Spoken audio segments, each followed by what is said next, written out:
अभी world development secretary ने बताया 5061 घरों के निर्माण की मंजूरी भारत सरकार ने 27 सितंबर को दी है। पीएमएवाई जी की विशेष परियोजना के तहत इस मंजूरी से मैं समझता हूं हजारों परिवारों के जीवन में सुरक्षा और स्थिरता लौटेगी।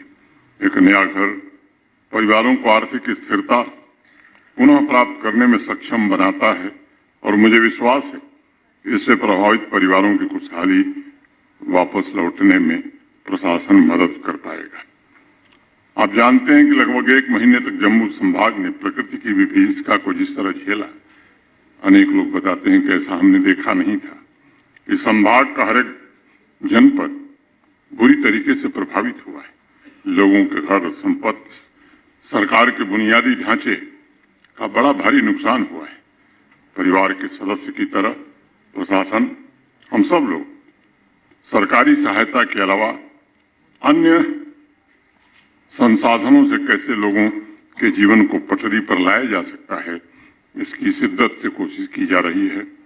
एक भारत सरकार, एक केरल की प्राइवेट संस्था है HRDS इंडिया, उसने भी भरोसा दिया है 1500 नए घर बनाने का और 3 कमरे के वो घर होंगे। प्रति घर की लागत लगभग 9 लाख रुपए होगी और उन्होंने कहा है कि अक्टूबर में ही 20 अक्टूबर के पहले वो काम प्रारंभ करेंगे। तो कोशिश हो रही है, हम सब प्रयास कर रहे हैं कि अधिक से अधिक लोगों को जल्दी से जल्दी उनकी जिंदगी पटरी पर लाई जा सके। अनेक इस तरह की संस्थाओं से रिलीफ एंड रिहेबिलिटेशन में सहयोग करने का आग्रह किया गया है। मैं सभी नागरिकों को ये जरूर कहना चाहता हूं कि माननीय प्रधानमंत्री जी, भारत सरकार, जम्मू कश्मीर प्रशासन पूरी प्रतिबद्धता से आपके साथ खड़ा है। जीवन आपका खुशहाल हो, इसे जरूर सुनिश्चित कराने की ईमानदार कोशिश की जाएगी। सरकार के प्रयासों के साथ साथ समाज के लोगों से भी मेरा निवेदन होगा कि सामाजिक जुड़ाव भी हमें इन संकटों में लोगों से बना के रखना चाहिए। एक दूसरे की मदद के लिए हमें आगे आना चाहिए। मोटे तौर पर मित्रों, मैं मानता हूं कि जम्मू कश्मीर के सामने अभी 2 बड़ी जिम्मेदारियां हैं। पहली जिम्मेदारी प्राकृतिक आपदा से हुए नुकसान के पश्चात लोगों का जीवन पुनः पटरी पर आवे, कैसे निर्मित किया जाए। प्राकृतिक आपदाओं की पूरे विश्व में बढ़ रही संख्या को ध्यान में रखते हुए क्लाइमेट चेंज की हकीकत को समाज के जागरूक लोग भी समझें। ग्रामीण स्तर तक, पंचायत स्तर तक इसे हम कैसे पहुंचा सकते हैं। ये सच है कि ऐसी प्राकृतिक विपदा जम्मू संभाग ने पहले कभी नहीं देखी थी, इसलिए नुकसान भी ज्यादा हुआ है। 4000 से ज्यादा घर नष्ट हुए हैं। 3237 किलोमीटर से ज्यादा सड़कें पूरी तरह क्षतिग्रस्त हो गई हैं। 70 से ज्यादा बड़े पुलों का नुकसान हुआ है। पावर सप्लाई, पावर का infrastructure, water supply schemes, school, health infrastructure, अनेक सरकारी भवनों को नुकसान हुआ है। और मैं मानता हूं कि इंफ्रास्ट्रक्चर को हुई हानि को तो निर्मित किया जा सकता है, सरकार जरूर करेगी, लेकिन प्राकृतिक संसाधनों का जो नुकसान हो रहा है उसकी भरपाई बहुत कठिन है, असंभव सी है। और इसलिए प्रशासन के साथ साथ जम्मू कश्मीर के नागरिकों से भी मेरा निवेदन होगा कि हमारी भी एक नैतिक जिम्मेदारी है अपनी नदियों के किनारे, वाटर बॉडीज के किनारे इंक्रोचमेंट करके जब घर बनता है तो तात्कालिक लाभ तो हमें मिलता है, लेकिन इस तरह की प्राकृतिक आपदा में अपने ही लोगों को हम खो देते हैं।